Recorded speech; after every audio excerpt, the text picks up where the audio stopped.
Pinayagan ng Metropolitan Manila Development Authority o MMDA na magsagawa ng 24-hour road work sa iba't ibang kalsada ang Department of Public Works and Highways.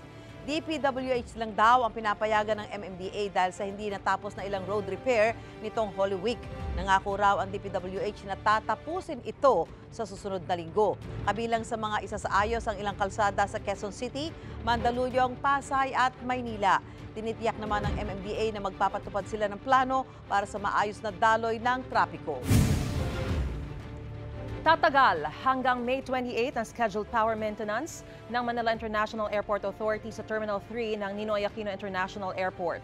Ayon sa MIAA, para ito sa pagsasaayos ng mga naluluma na nilang medium voltage switchgear sa 8 electrical substation doon.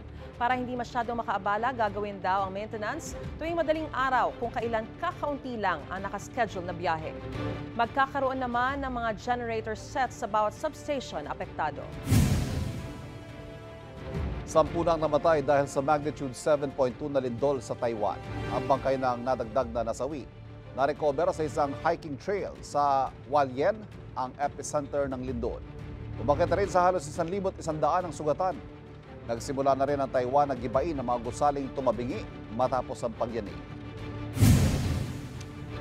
Mga kapuso, para una ka sa mga balita, mag-subscribe sa GMA Integrated News sa YouTube. Sa mga kapuso abroad, subaybayan niyo po kami sa GMA Pinoy TV at sa www.gmanews.tv.